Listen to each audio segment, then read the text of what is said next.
Warning, the following podcast contains adult content, adult language, and adult situations.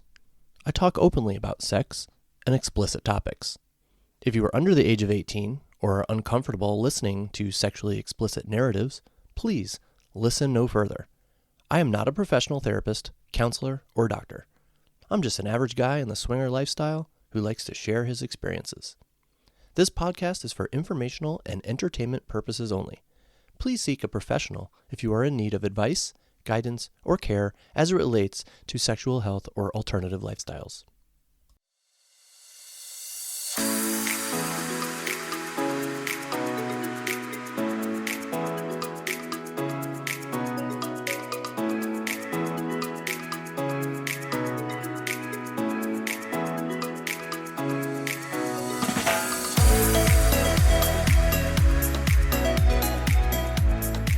Hello, lifestyle friends. Welcome to Evan Swings, a podcast about the swinger lifestyle from the perspective of a guy in the lifestyle. I'm your host, Evan. I am half of a lifestyle couple, the other half being my amazing and downright gorgeous wife, Eva. We've been in the lifestyle for 3 years, and I always start my podcast episodes this way by saying, if you are new here, welcome. I'm so glad you've decided to give my show a try. No context from previous episodes is needed to stay and listen and enjoy, hopefully. But I do highly recommend starting with some of my earlier episodes as they chronologically detail our journey into the lifestyle from the very beginning. For those of you returning, welcome back. So happy, as always, to have you as a returning listener. Now, if you've been listening to my most recent episodes, you'll know that Eva and I have been in a little bit of a slump, or a rut is what I'm calling it. Just haven't been able to make any new connections with lifestyle couples. So we don't really have any new stories, new adventures to share with you guys. But I do have a story for you today. It's, not recent because of the little rut that we've been in. It's definitely not been the exciting summer that I was anticipating, but that's life. So I would like to share an old story with you. And I say old, but not really old. I mean, again, we've only been in the lifestyle for 3 years, and this happened in the most recent winter time, and it's kind of one of those negative experiences that we've had that I've shared in the past, and I'm gonna say something that I've said many times on this podcast. The negative experiences are the ones that are more fun to share with you listeners. Okay, so they're more entertaining and are often looking back, they're learning experiences. We've learned stuff from them. So those are the ones I like to share. Okay. However, I want to be clear again that the vast majority of experiences we have had in our 3 years in the lifestyle have been positive ones. Okay, they're just not as interesting in my opinion. Okay, in order to share on a podcast. So the negative ones are typically the ones I tend to share, and I don't want anyone out there thinking, "Man, there's something wrong with this couple, always talking about bad experiences." No, not the case. The lifestyle has been amazing for us, and this is just one of those fun little anecdotes that I just thought listeners would enjoy hearing about. I'll preface the story by telling you about a decision that Eva and I have arrived at due to what you'll hear about in the story and a few other experiences.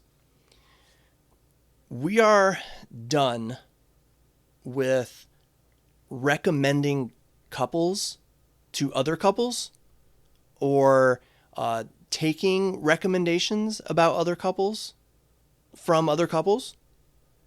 So we have recommended couples to others, that we have had a good time with, and we thought that other friends of ours might have a good time with. And couples have recommended some for us. So far, it has never worked out. Never. For one reason or another. Okay? So we suggested some of our lifestyle friends meet some of our other lifestyle friends. Didn't work out. Several occasions. Multiple different reasons that I'm not going to go into. And some couples suggested we meet some others. And that didn't work out. Those didn't work out. For, again, a multitude of reasons. This story is about one of those situations. These people were recommended to us by a couple that we played with a few times and really liked. So this is one of those couples. I found them on one of the lifestyle sites that I use. I think it was SLS, and they were from Columbus. And you've heard me say this before, a majority of the couples that we find interesting on SLS or other sites, they seem to always be from Columbus or Cincinnati. And again, Eva and I, we're from the Dayton area, Dayton, Ohio. And Columbus, Cincinnati, those are all about an hour and a half from us. So this couple lived on the east side of Columbus, which is a little more than an hour and a half away from us, especially with traffic considerations. Not the most optimal situation when it comes to distance. We obviously hope to find, we want to find couples who live closer to us. But they had something that is getting harder and harder to find. And that is that Eva and I both found them physically attractive. Finding a four-way physical attraction is not the easiest thing in the world. Trust me. So we were very interested despite the distance. They were very busy people, but we chatted with them off and on after our profiles matched, meaning, we liked theirs and they liked ours. They seemed very nice, very down to earth, and of course, they were very sexy looking. For the purpose of this story, I'm going to call them Mork and Mindy. Don't ask how I came up with those fake names. They really have nothing to do with their personality, nothing to do with their appearance or the situation. Those names just popped into my head for some strange reason, so we're going to go with it. Well, we were chatting back and forth, and at about that time, we had a date with some other friends of ours who lived in the Columbus area. And during that date, just during conversation, the guy started talking about some friends of theirs and how they would love for us to meet them. They were sure that we would really hit it off. And at one point, he accidentally let their names slip. And I was like, oh my God, I've been chatting with them. I know them. So it was this big eye-opening moment. And we were all pretty excited, especially our friends, because it seemed we had just made a connection with some pretty cool possibilities for future get-togethers, like maybe with all six of us. So we all told Mork and Mindy about our mutual friends, and everyone seemed pretty excited about it. Now, we really, really like this couple. And if they spoke so highly of Mork and Mindy, we thought this was a can't-miss situation. And we really looked forward to meeting them in person. That took place soon after. Okay, we decided to meet at a restaurant in the Dayton area. Okay, they were willing to stay out here. They were going to be in the area anyway, so they were willing to stay a little bit longer. So we took advantage. We grabbed the opportunity to meet them while they were here. First impressions, overall, good. Our friends thought we would really hit it off, and we did. We had a lovely time. Lots of great, stimulating conversation. Their values, their interests, their lifestyle desires, what they were looking for in the lifestyle, it all seemed to line up with ours. So it was a good time. The only thing I will say was that Mindy did not look the same as she did in her photos. She was still very attractive, okay, but it was very, very obvious that all the pictures that I had seen so far that she's posted, all those photos that are in her profile, they were heavily filtered. Heavily. I don't particularly like that, by the way. Okay, I think there's a term for it. I think it's called catfishing, where you deliberately try to alter your appearance so your online appearance is different than your in-person appearance.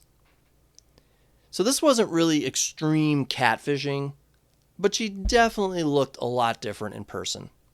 But again, I was still attracted to her, and Eva was attracted to the guy. And for the most part, he did not look different from his online pictures. So, quick side note there. When Eva and I post pictures, we don't use filters. What you see is what you get. We want to be honest with the people who are viewing our profile. So if they do meet us in person, a situation like this doesn't happen, or worse. I mean, there's been situations where, we have met couples, you may have heard this in one of my previous episodes, where they look a lot different from their profile.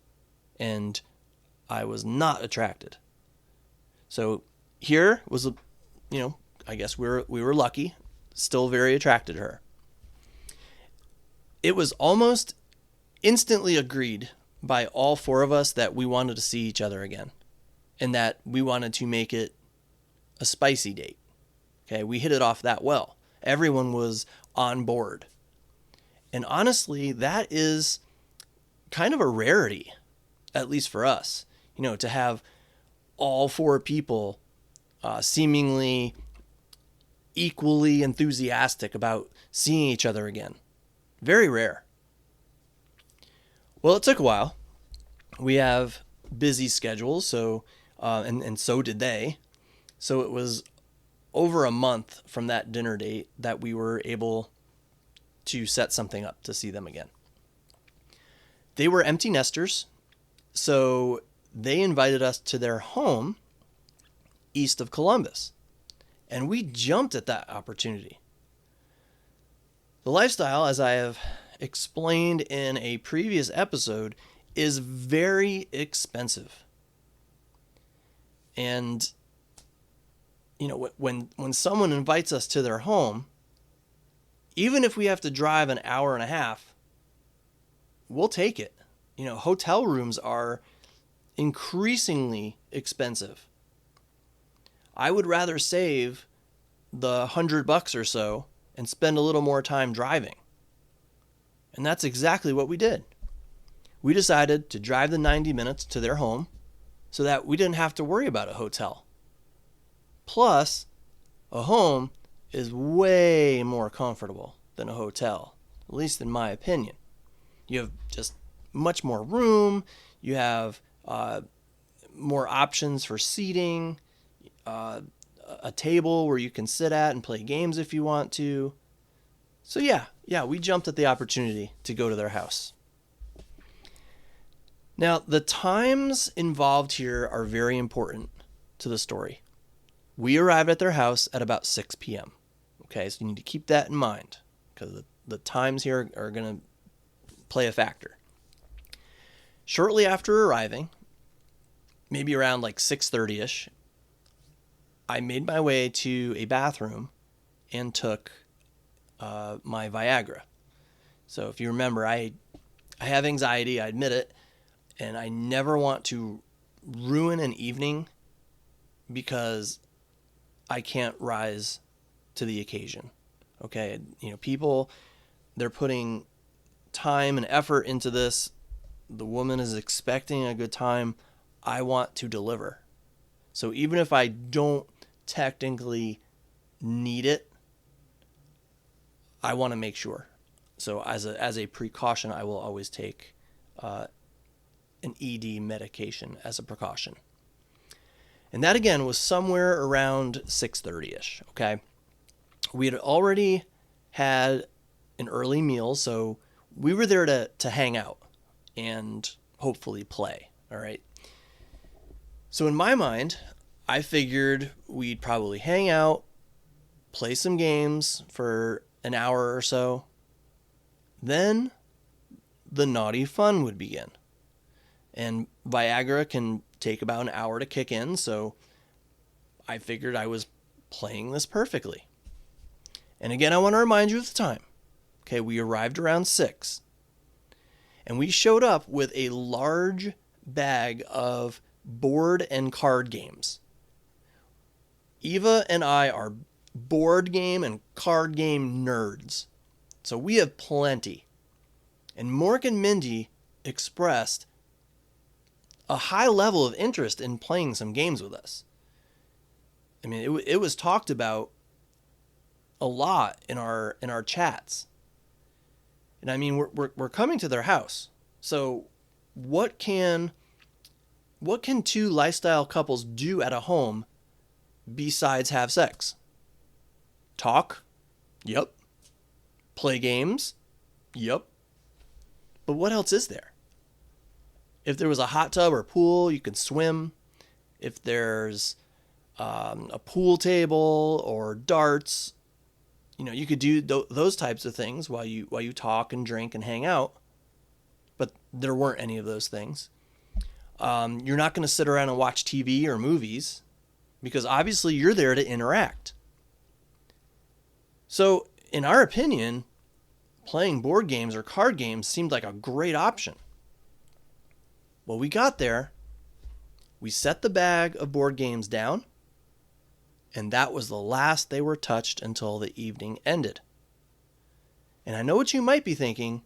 Oh, things escalated quickly and we jumped right to the bedroom, so that's why we didn't touch them again. No, we did not. Almost the complete opposite. When we arrived, we started talking at their kitchen island. And that's where we stayed for 2.5 hours. We just talked. And I'm not complaining about the conversation. It was decent conversation. Not complaining about that at all. But there were only 2 chairs at this kitchen island. There was a kitchen table with 6 chairs only a few feet away from us. You would think that at some point they would have offered to move to the table to sit and chat, or to a living room with couches and love seats or something like that. Nope. We were just standing around the kitchen island.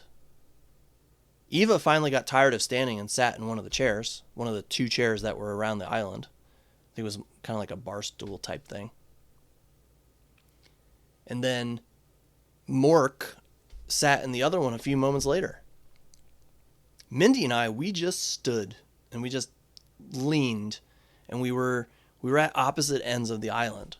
So there wasn't even any of that like sexy casual contact that could possibly happen.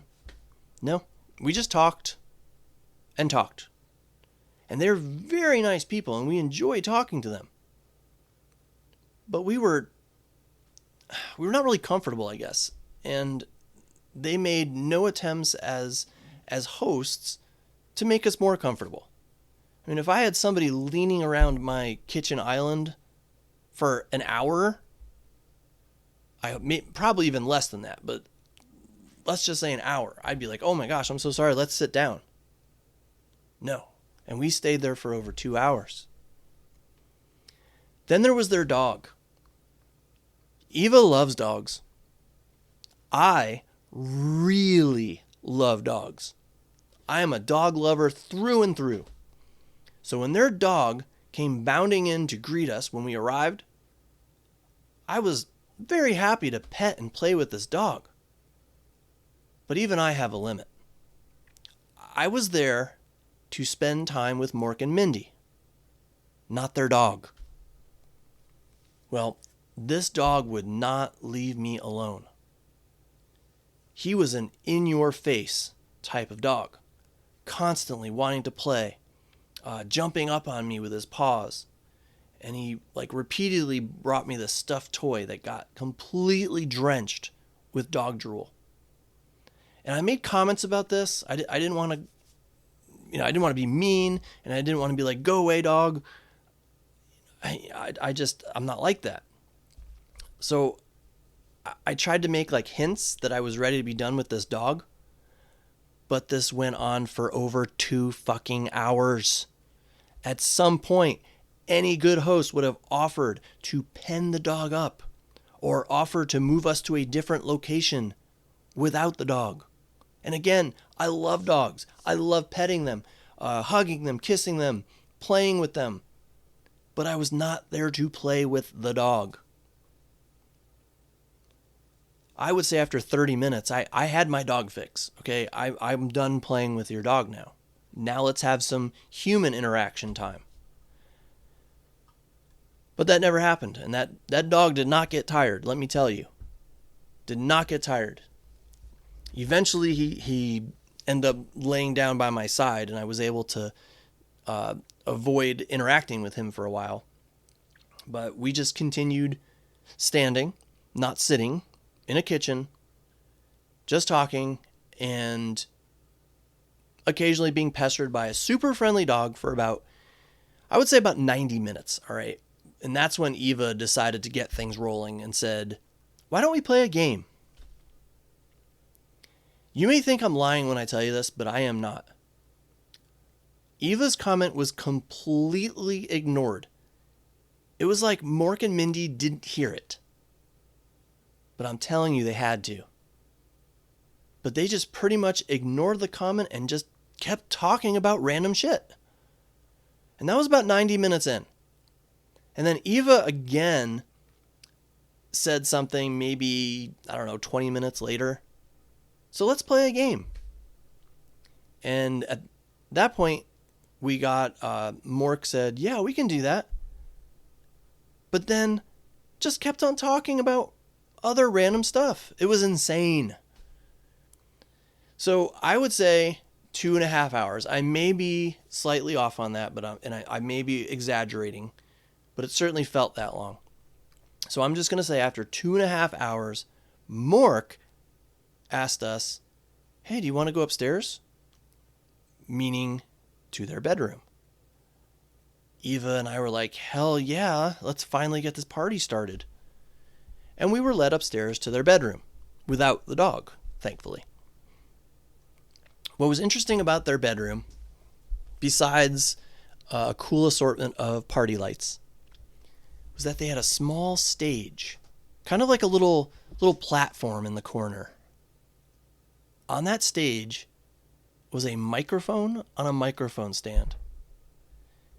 You see, Mindy was a singer. She loved to sing. So I guess their bedroom doubled as a recording studio / rehearsal area. Well, we were invited to get up on their large bed with them. Not to play, but to talk more. Eva and I were under the impression we were about to play. We were going to their bedroom. We were about to play. But it seemed Mork and Mindy were not ready. Maybe not comfortable yet. I'm not sure. But we wanted to be respectful. We understand people move at different speeds. So we just went along with that. And we all got on this bed.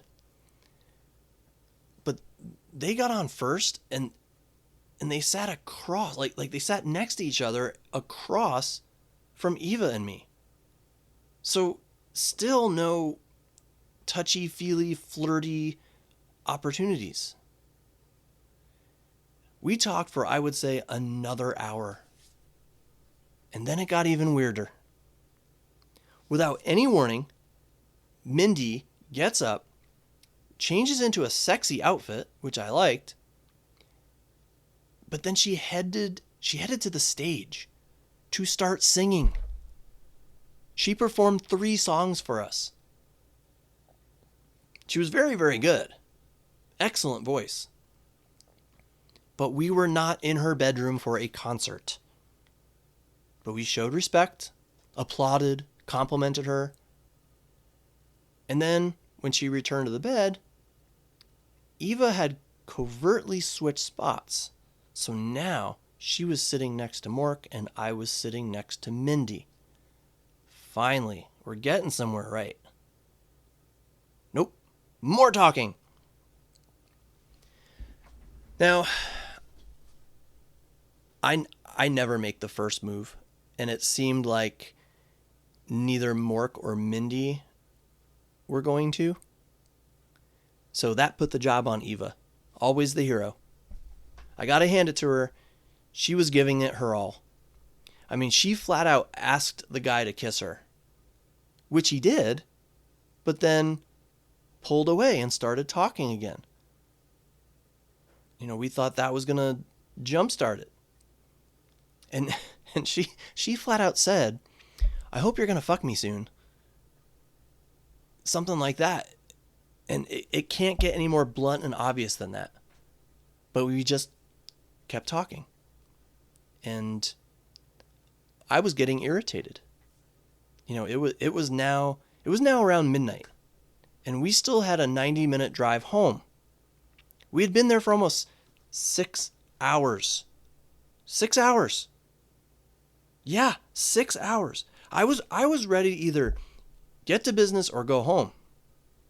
I pretended I received a text message on my phone. And instead, I typed, "I am ready to leave." Then I showed it to Eva. I pretended it was a text from our daughter.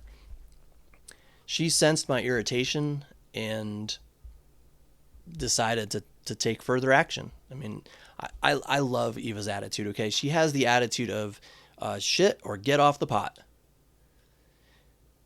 But I was starting to get really annoyed and aggravated, okay? This was not a couple who did not have lifestyle experience. They have played before. They have swapped before.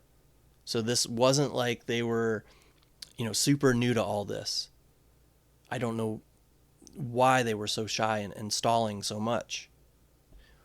But because I was getting so annoyed and aggravated, my mind was no longer focused on playing with this woman. It was more focused on, I cannot believe it's so late and nothing has happened and we've just been talking this whole time and I still have to drive an hour and a half to get home. So I was quite annoyed. So I was ready to go. But I guess Eva wanted to make one last ditch effort. So, and I want to say again, okay, I want to make it clear that we were not taking advantage of this couple in any way. Okay, they had, like I said, played with other couples, and we had discussed what was going to happen that night. This was not a surprise that we were expecting to play with them. So I really think it was just extreme shyness, which is why Eva took control. When Mork didn't take the bait with her very blatant advances, she did the next best thing. She just leaned over and started kissing Mindy. And Mindy was receptive to it. So that seemed to get the ball rolling. So eventually, clothes started coming off, finally. But the way things were going, it seemed almost a foregone conclusion that this would not end up being a great night. I could not perform. I could not get hard. And there were 3 factors that I think contributed to this. Number 1, I was annoyed, no longer focused. I wasn't really in the mood anymore. Aggravation, irritation, that kind of sucked the sexual energy out of me. Number 2, I had taken Viagra about 5.5 hours prior. And I think it's supposed to last 4 to 6 hours. So I think it was wearing off. Who would have thought we would still not be playing 5.5 hours later? And then number 3, she did not do anything to help. You know, I can't say this for sure, but I believe the term is pillow princess, and I could be wrong on that, okay? But if I'm right, she was a pillow princess to the extreme. When I say she just laid there, she just laid there. Did not move. Didn't attempt to change position. Didn't even touch my dick, or anywhere else for that matter. Didn't attempt to kiss me anywhere other than my lips, which I was initiating because I was kissing her. I was touching her all over, touching her boobs, sucking on her nipples, fingering her, giving her oral, kissing her all over, and she literally just laid there. She did not help me get aroused at all. And then the icing on the cake, Mork could not get hard either. He apologized and he claimed it was nerves, and I believe him. The way the evening went, I had no doubt that he was nervous, no matter how awesome Eva was with foreplay. And Eva's amazing in bed. All right, amazing kisser, amazing with her hands, amazing with her mouth, but he just wasn't feeling it. So yeah, the ladies were on a bed with 2 limp dicks. A short time later, it was just obvious to all that this was a lost cause, and we decided to call it a night.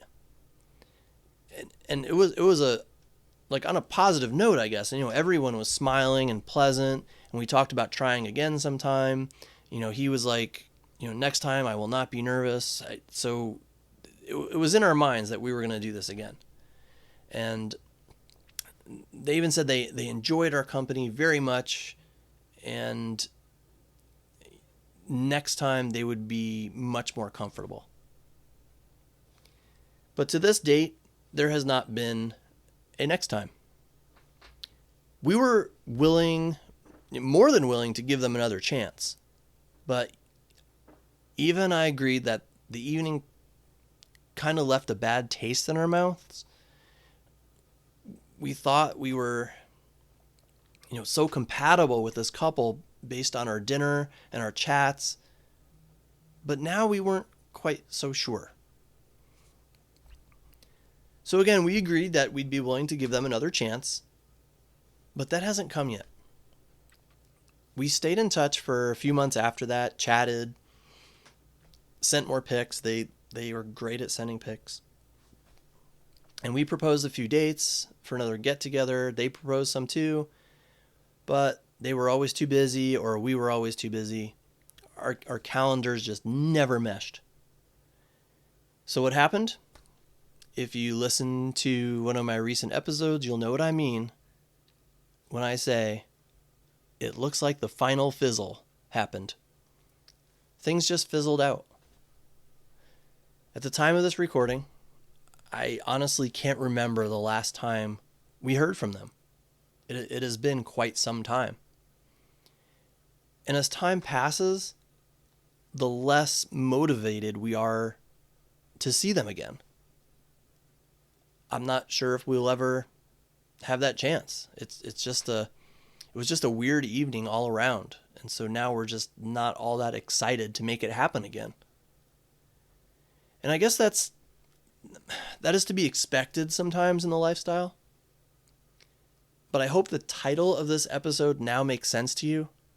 We were there 5.5 hours before we even started the process of playing. And it was not like we didn't try, or I guess I should say it was not like Eva didn't try. They just kept stalling for whatever reason. And we look back and we just think they were just really shy.